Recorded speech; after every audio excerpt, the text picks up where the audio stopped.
À la une, 5e montée en Terre Sainte.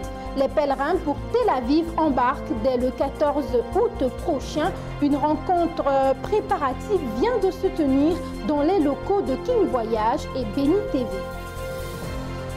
La fin d'un séminaire sur les hôtels de famille au centre missionnaire Rehoboth Assemblée d'Abidjan.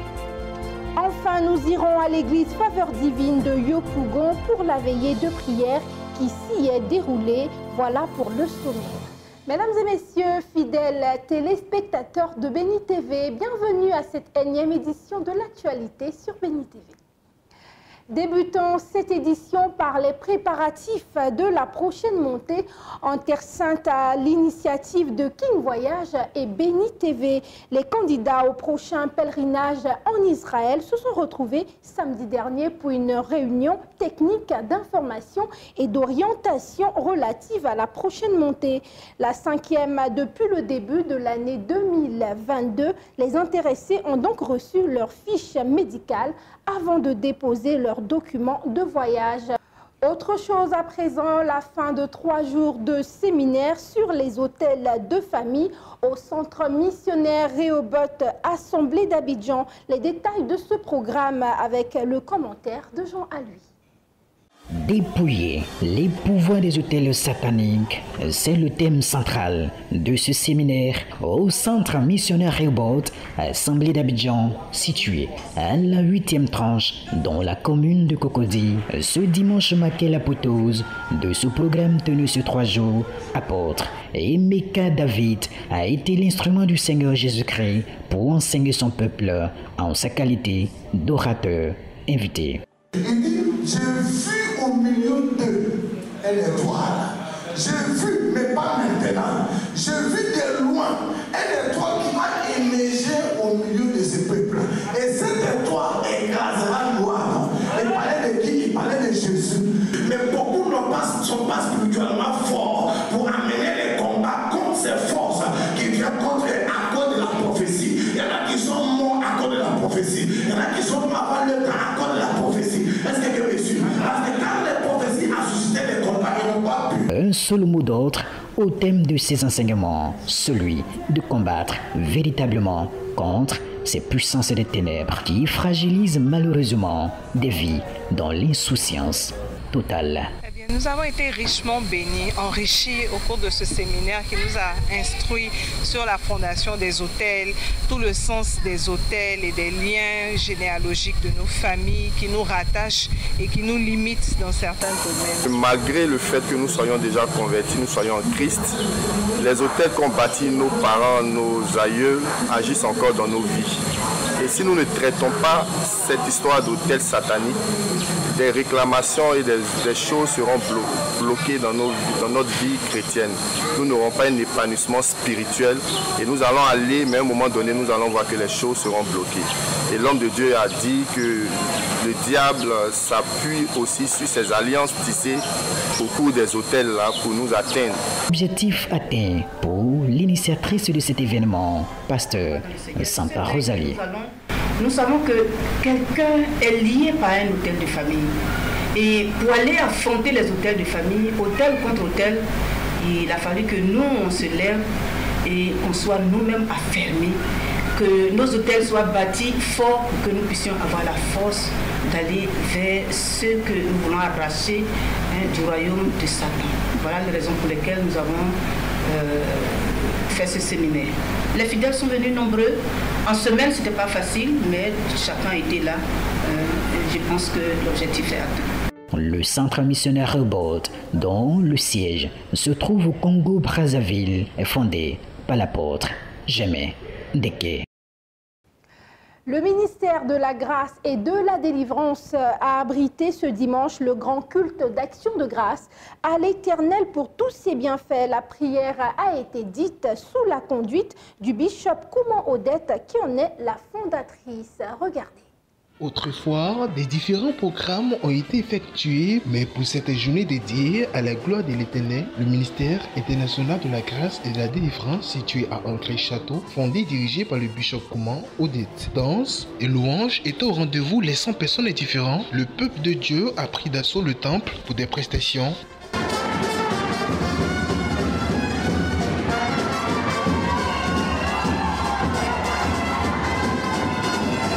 Le bishop Kouma Odette a exhorté le peuple de Dieu en présence du parrain, le fils de Cocody, son excellence Yeritaba, dans son exhortation à le peuple de Dieu de poser des actions qui serviront d'exemple à leur entourage.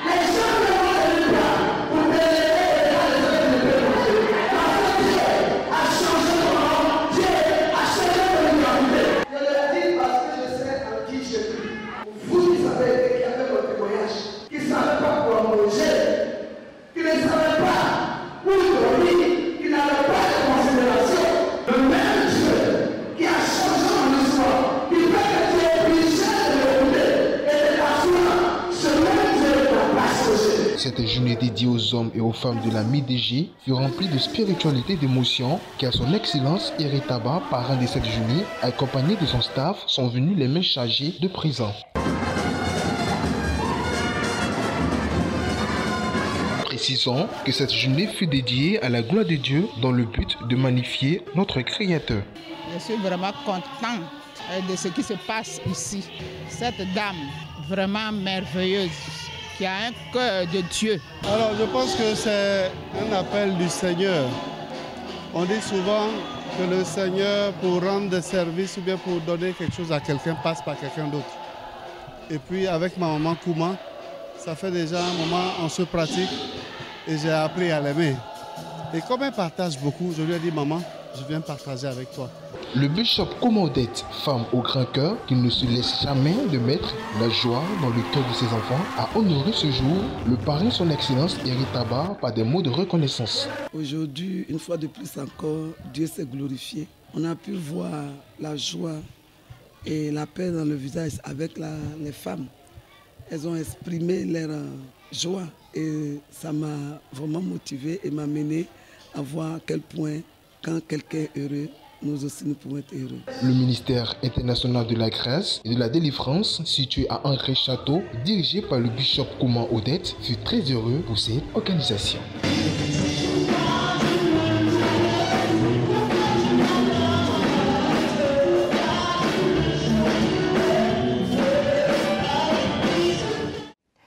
Et puis, à Yopougon, les fidèles de l'église La Faveur Divine sont allés également au pied du Seigneur autour du thème « Priez pour ma nation ». Priez pour ma nation. C'est sur cette parole que les membres de l'église La Faveur Divine, accompagnés de leur père, le prophète Kwao, ont adressé des prières au Seigneur Jésus pour qu'il se souvienne de notre nation.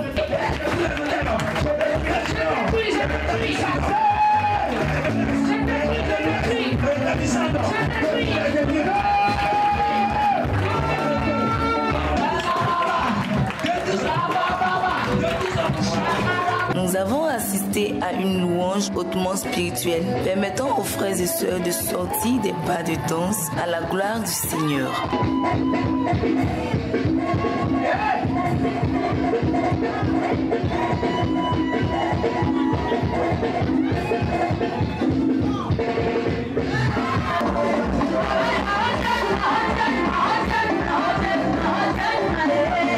Le prophète Kwao, comme d'habitude, s'est laissé utiliser par le Saint-Esprit par des enseignements capables de transformer des vies. On ne vient pas à l'église pour un pasteur, on ne vient pas à l'église pour un groupe ethnique, on vient à l'église pour servir Jésus. Et si tu es rentré dans la main de Dieu qu'on t'a confié un poste, joue ton rôle jusqu'à ce que le Seigneur te dise que tu as fini de jouer ce rôle-là. Va ailleurs, c'est pour le bien de ta famille, c'est pour le bien de ton pays, c'est pour ton propre bien. Avant tu veux voir un chrétien, avant de venir à l'église dimanche, il va d'abord prier à la maison. Mais maintenant, la semaine même, il ne prie pas. Quand tu ne vas prier, c'est qu'il y a un sorcier qui a raté sa tête. Quel le matin, avant de sortir de ta maison, tu dois recommander ta vie et ta nation entre les mains du Seigneur. C'est un peuple rempli de joie que l'on a vu au sortir de ce moment de prière destiné à notre nation, la Côte d'Ivoire.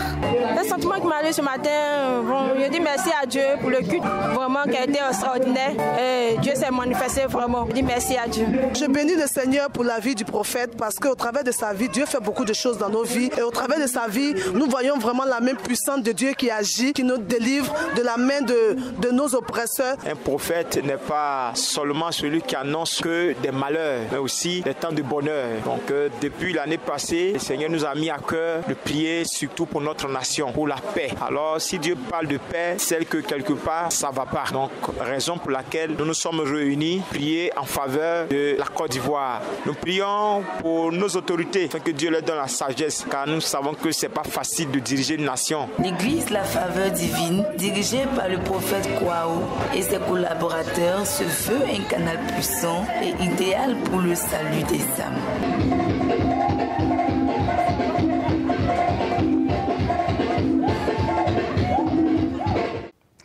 À présent, cap sur le sud de Comoé, plus précisément à Bonois, où l'église La Consolation se mobilise pour gagner des âmes à Christ et briser le joug démoniaque. Un grand moment de prière et d'évangélisation autour du thème destruction des hôtels de famille. Junior Biais pour les détails.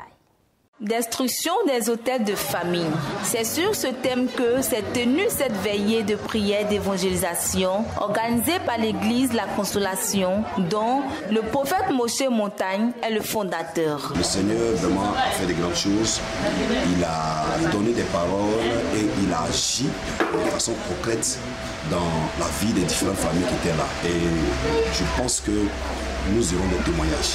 Voilà, nous aurons des témoignages. Je suis aussi très réjoui pour tous ceux qui ont été invités pratiquement, qui sont venus en grand nombre. En tout cas, ça a été un programme extraordinaire, un programme réussi, parce que nous sommes allés au-delà de nos espérances et nous sommes allés au-delà même de ce à quoi on croyait. Voilà, le Seigneur nous a surpris agréablement et j'en suis heureux. Tous unis autour de leur Père, le corps du Christ s'est levé pour louer l'Éternel à travers des pas de danse.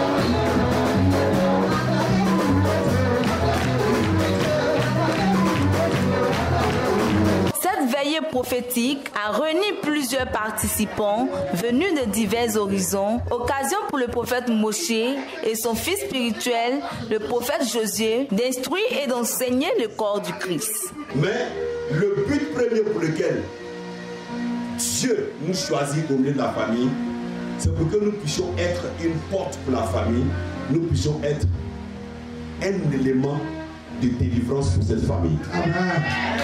Alors, si tu rejettes cette famille, tu es en train de passer à côté de ta vocation divine.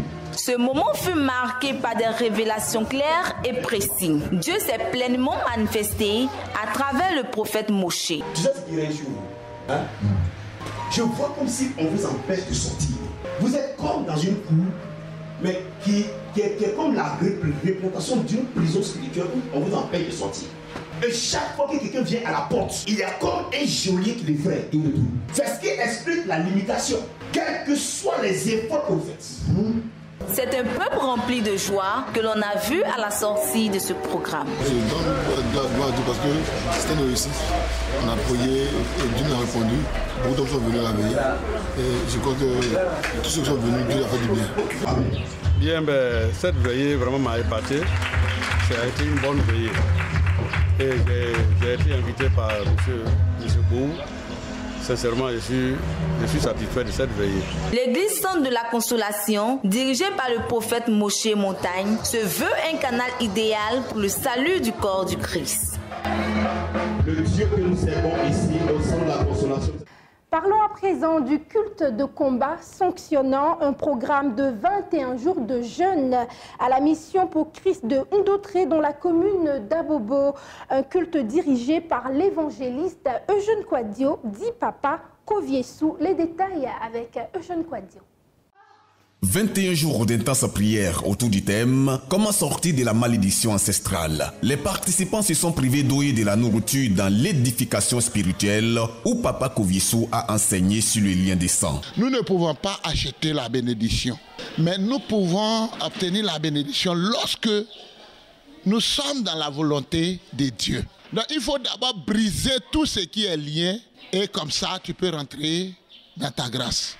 Durant les 21 jours, par des actions prophétiques inspirées du Saint-Esprit, des liens de sang ancestraux ont été brisés, occasionnant des guérisons authentiques et rapides. Sujet de grands témoignages pour glorifier Dieu au cours du culte de ce samedi 23 juillet. C'est mon seul fils, il est unique.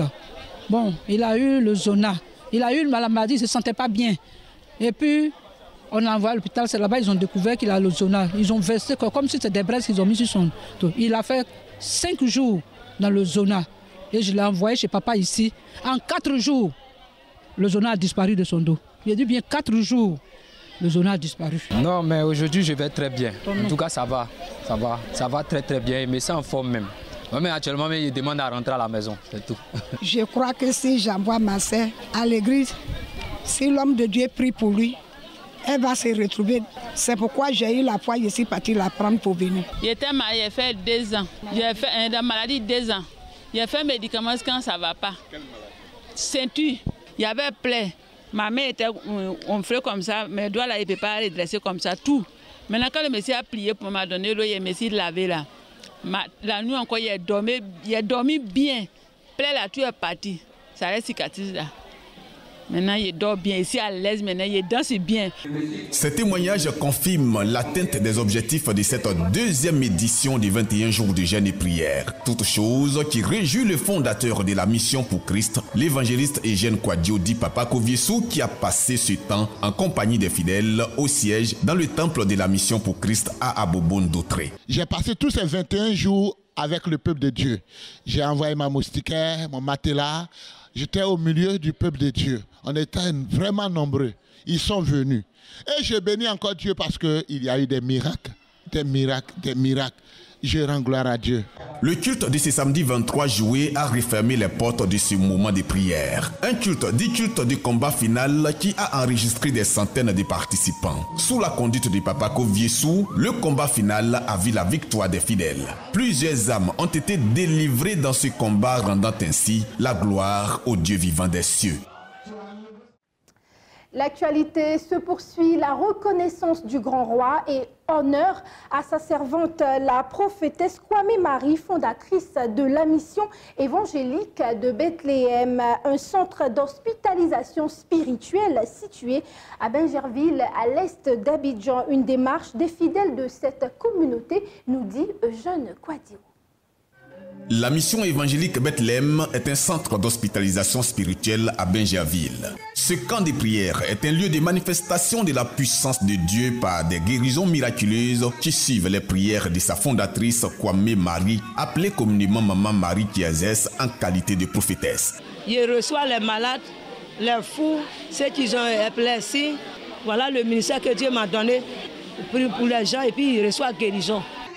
Au cours d'un programme de prière organisé récemment dans le but d'avoir un terrain pour bâtir le siège de cette église, plus d'une dizaine de fidèles ont tenu à rendre témoignage pour dire non seulement merci à Dieu, mais aussi honorer Maman Marie pour l'authenticité de ses prières qui ont opéré les plus grands miracles de guérison dans leur existence sur terre. Je pleurais, elle aussi elle pleurait, toujours il y avait des disputes, il y avait des palabres chez nous à la maison parce qu'on était à la recherche d'un enfant. Dans le même mois, elle est partie faire écho, elle a vu que non, en tout cas, elle était enceinte. Donc vraiment, j'ai vu la puissance de Dieu ici à Bethléem. Et Dieu a fait grâce à cet enfant qui est là. Quand je venais à Bethléem, je saignais.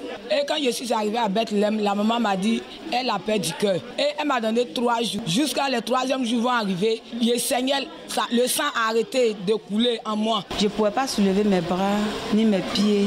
J'étais paralysée par sa prière. Le campement, j'ai été guérie. J'ai pu marcher de nouveau.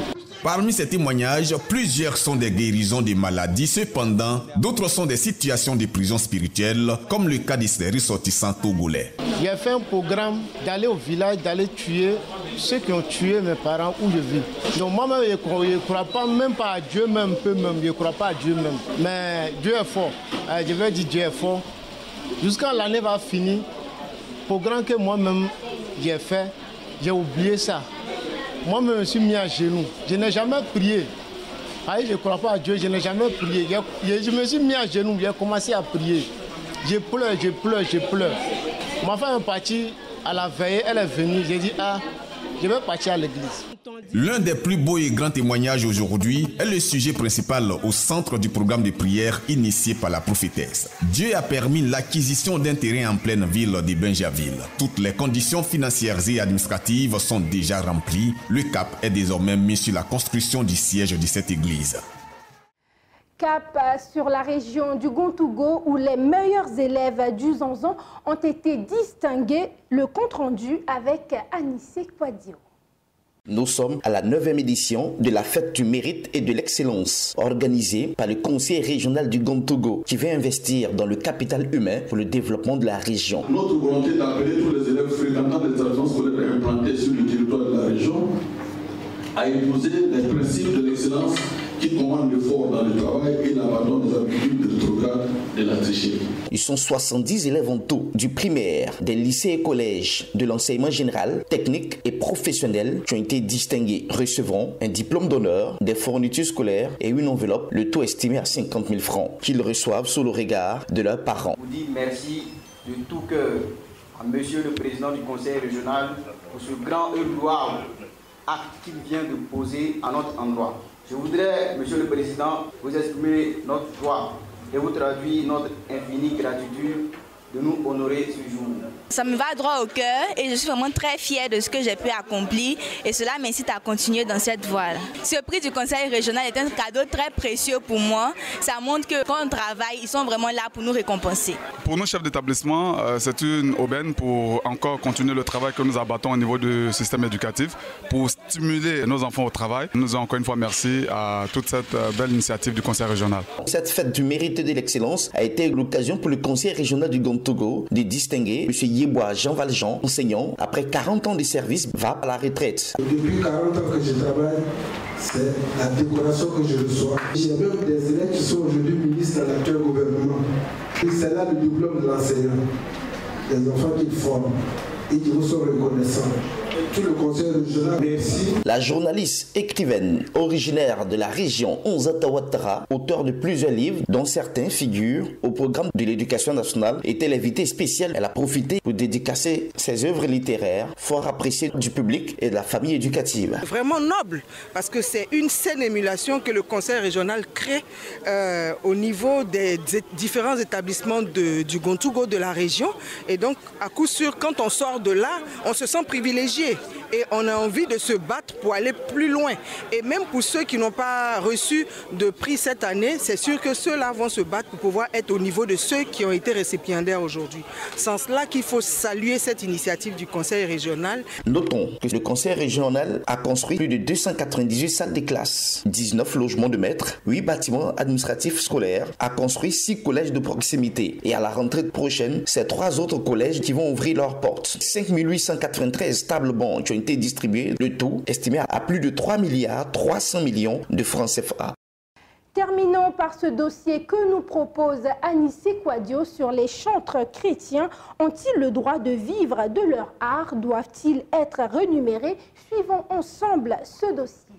Dans nos différentes églises, parfois l'on ignore l'importance des chantres qui au quotidien donnent de leur voix pour la louange et l'adoration, pour le service du Seigneur. Le chantre est un ou une servante ou un serviteur qui reçoit des instructions de Dieu et qui exprime ces instructions pour apaiser parfois des douleurs dans le peuple parce que d'autres souffrent de cela. Et la chanson est un remède. La chanson est un instrument que Dieu utilise pour apaiser des cœurs.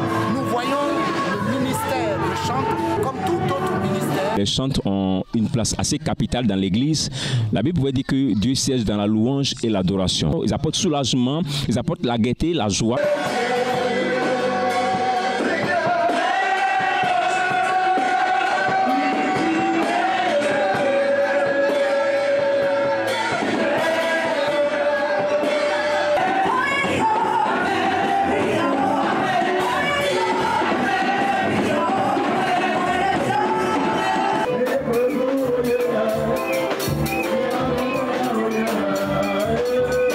Certains d'entre eux ont choisi cette voie. Honorer le Seigneur, ça va donner à tout le monde. Mais je pense que Dieu nous a fait pouvoir apprendre nos voix pour C'est Dieu qui m'a choisi et c'est pour moi un privilège, un immense honneur de chanter pour ce merveilleux Dieu. C'est un don que le Seigneur m'accorde par sa grâce. Le Seigneur m'a appelé à cela. C'est pour cela que je me suis mise à cette tâche pour chanter pour le Seigneur Jésus. Que gagne-t-il concrètement en chantant dans nos différentes églises? Pour ce Dieu merveilleux-là, il a vraiment accompli des choses extraordinaires. Donc c'est la moindre chose qu'on puisse faire pour lui. Servir le Seigneur, c'est un grand privilège. Parce que quand tu chantes le Seigneur Jésus, tu sens que tu es en paix avec toi-même. C'est un grand privilège. Pour certains leaders religieux et les chrétiens, les chantres de l'Éternel qui officient dans nos églises n'ont pas besoin de rémunération. Cependant, les chantres qui en font leur métier, qui chantent dans les grands espaces, doivent se nourrir de ce qu'ils font. Pour celui qui est déjà de son ministère, c'est tout à fait normal qu'il vive de son ministère. Mais pour celui qui chante l'église, je trouve que c'est sa participation au culte de Dieu. Ce serait bien qu'ils n'exigent pas qu'on leur verse quelque chose. Ils apportent leur contribution au travers de ce que Dieu leur a donné. Pour ceux qui vivent de la musique, c'est normal qu'à leur prestation, en dehors de l'église, bien évidemment, qu'ils soient rémunérés. Mais ce ne serait pas mauvais, n'est-ce pas, que l'église, n'est-ce pas, leur apporte un soutien pour le ministère qu'ils exercent déjà dans l'église. Pas parce que les chantres le réclament, mais parce que c'est une satisfaction, n'est-ce pas, qu'on leur apporte, c'est une faveur qu'on leur fait. Chanter pour Dieu est passionnant. La plupart des chantres de l'Éternel le reconnaissent. C'est une vocation de chanter pour Dieu, de mettre sa voix, son talent et ses connaissances au service de l'Éternel. Pour la plupart des chanteurs chrétiens, rien n'est si beau et si grand que d'honorer le Tout-Puissant à travers cette voix, un précieux cadeau qui leur a été donné gracieusement par le ciel.